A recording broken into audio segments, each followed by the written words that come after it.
Today I'm going to show you guys all of the individual parts and pieces I've added to this Rubicon 392 and how it sits in its current configuration.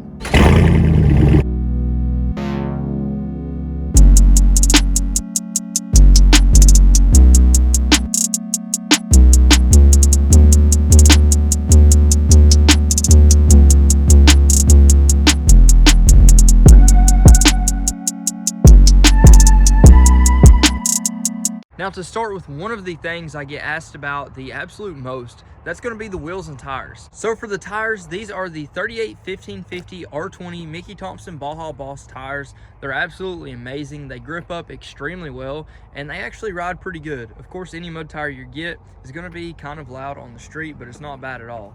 Now, moving on beyond that, we've got the 20x12 -44 offset XD 860 Onslaught wheels. These wheels were extremely unique whenever they first came out. I got these almost 2 years ago now, and I've really enjoyed them so far. I get so many questions about them. I know they're pretty nasty right now, so you can't tell the actual finish, but it's actually a machine face on the outside right here that's bronze, and then the rest is a flat black, which looks really good with the bronze accents on the Rubicon 392. It's done extremely well so far, and to be able to clear this on stock suspension is extremely impressive. As many of you guys know, this is full stock suspension, no lift, no spacers, nothing like that. It does come with a 2-inch lift over factory ride height with the Rubicon 392, so keep that in mind. If you have a standard Rubicon and you're wanting to run a tire size this big, you will need at least about a 2-inch lift. But for the Rubicon 392 and the Fox shocks that come from the factory, you can basically throw these on with a little trimming if you keep the stock fenders. Of course, one of the biggest things that we've added here recently has got to be the metal cloak fenders. So with these high clearance fenders, it does give you quite a bit more travel, but it also improves the look and the durability whenever you're out on the trails.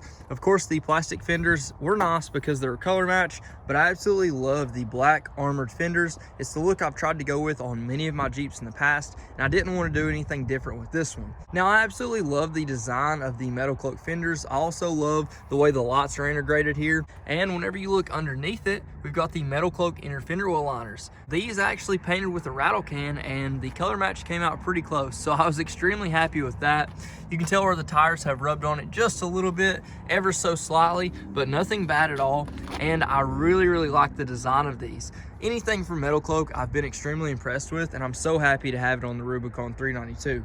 Moving to the back, we have the metal cloak fender flares on the rear as well, just to complete that look. Of course, we've got the inner fender well liners again, and they're painted the exact same way. If you want to see an install video on the rear fenders or the front fenders or the inner fender well liners, be sure to go and check out my previous videos I've made on that. Now, I do get a lot of people asking me the question of what bumper I'm running. This is actually the factory bumper. I've just removed the end caps that come on from the factory. Of course, they already have a cutout for a winch plate. I did have to buy a rough country winch plate to mount that winch in, and Open Road was awesome enough to send out this 13,000 pound winch with the synthetic line, and of course it is a wireless remote. I've been extremely impressed with that so far. I made a video covering the install, also testing it out. It's done really good in any situation that I've needed it. Luckily with this beast, I haven't needed to use it too often. You'll see these lights here that are mounted directly onto the bumper. These are last fit floodlights. Now, one of the coolest and cheapest accessories I added has got to be the hood latches. The hood latches are something that were super easy to install, and they really changed the look. But aside from that, it fixed a major issue. The Rubicon 392 is notorious for the hood flutter because of that hydro guide system that is under the actual hood. It just lifts up and moves the hood more than what I like. So with these, I was able to adjust it and tighten it down to where it is not moving at all, and I really love the look. I think they were only like 50 or 60 bucks, so for that, you really can't beat it. I get a lot of questions about these mounts right here. These are actually the 7's gear mounts. They are different mounts for a Mojave as well as a Rubicon 392 because the cowl is different. So keep that in mind. If you've got a Rubicon 392 or a Mojave, you need to get a specific mount for those vehicles.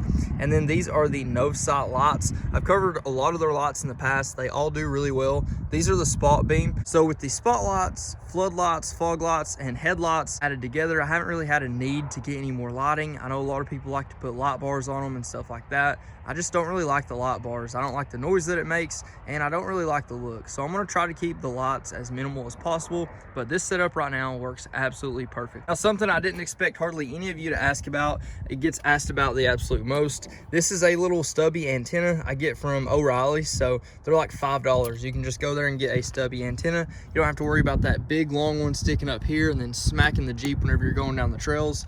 Just go pick up a $5 antenna from O'Reilly's. They also have them on Amazon, but they're super cheap. For the rock sliders, they are still the stock rock sliders. I have cut them down a couple inches in the front and a couple inches in the rear just so we can clear these tires. If you left them at the stock length, they stuck out just a little bit too far, so cutting them down ended up working perfectly. And I honestly haven't found another rock slider that I like, at least the look of, better than the factory rock sliders. I've tried many different ones in the past, and for now I'm just going to keep these. Moving on to the very back here, obviously it's set up a little bit different than your traditional Wrangler. I do have the spare tire delete.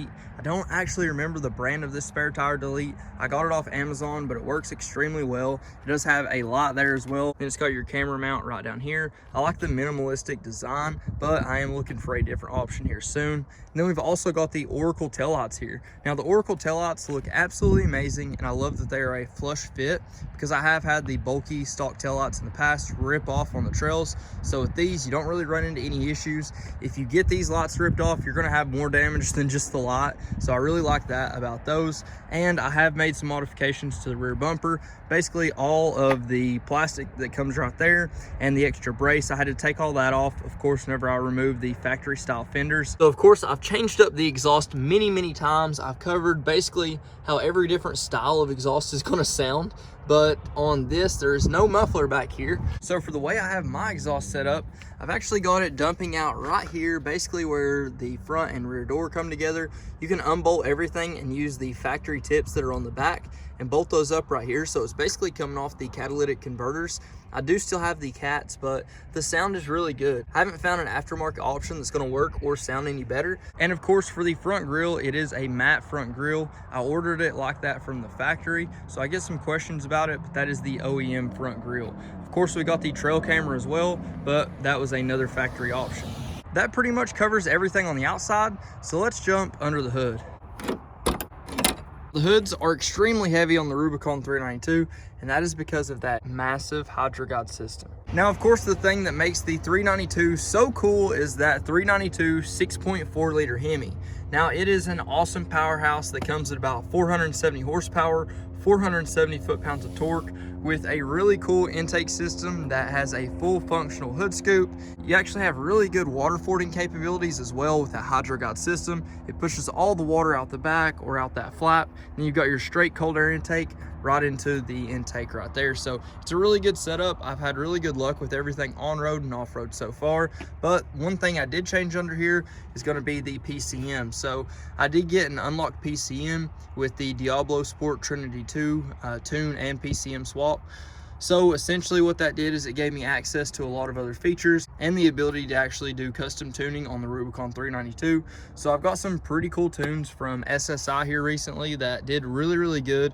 And this specific Jeep was actually able to set the current world record, the best recorded time for the Rubicon 392 on the quarter mile.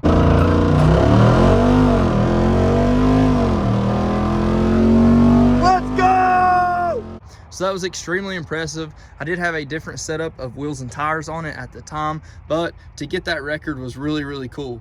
Now the PCM swap process is extremely easy, and Diablo Sport, Holley Performance, they walk you through it and make it a really straightforward process. So pretty much anyone can do it, and I do have a video covering that if that's something you want to dig into for yourself. I don't really have any other modifications under here yet. I've been waiting to do a different cold air intake simply because I don't know how much better it could possibly work than the factory intake unless we change the throttle body and the actual intake manifold. So that's something I'm trying to look into and figure out right now. We don't have really anything else changed under here other than the PCM. Now, before we actually jump into the interior, some things that are going to change on the exterior extremely soon.